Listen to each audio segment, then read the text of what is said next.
બિહારમાં સાંસદ અને જિલ્લા મેજિસ્ટ્રેટના વાહન પર પથ્થરમારો, આરોપીઓને પકડવા દરોડા, 20 સામે એફઆઈઆર.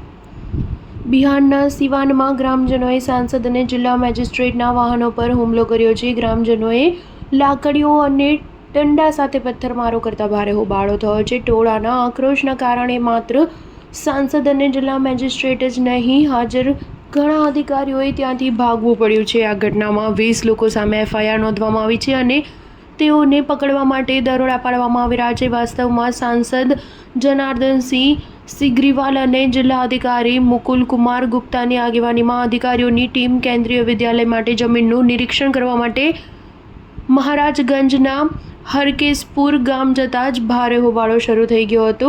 અધિકારીઓની ટીમ નિરીક્ષણ કામગીરી પરત ફરી રહી હતી ત્યારે ગ્રામજનો એટલા ગુસ્સે થયા હતા, તેઓએ તમામ અધિકારીઓના તમામ વાહનો પર હુમલો કરી દીધો હતો. વાહનોમાં એસડીઓ અનિલ કુમાર, એસડીપીઓ રાકેશ કુમાર રંજન, બીડીઓ અને સીઓ પણ શામેલ હતા. અધિકારીઓની ટીમ જમીનનું નિરીક્ષણ કરીને પરત ફરી રહી હતી ત્યારે ગ્રામજનો અચાનક રસ્તા પર આવી તમામ વાહનો અટકાવી દીધા અને ટીમ પર હુમલો કરી દીધો હતો.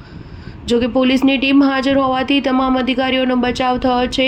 હુમલામાં કોઈને પણ ગંભીર ઈજા પહોંચી નથી. ઝોનલ ઓફિસર જીતેન્દ્ર પાસવાને કહ્યું કે કાયદેસર પ્રક્રિયા હેઠળ જમીનનું નિરીક્ષણ કરવામાં આવ્યું છે. જમીન માલિકને નોટિસ મોકલવામાં આવી હતી. આ ઘટના બાદ મહારાજગંજ પોલીસ સ્ટેશનમાં નામ સાથે 8 લોકો વિરુદ્ધ તેમજ 12 અજાણ્યા લોકો વિરુદ્ધ એફઆઈઆર નોંધવામાં આવી છે.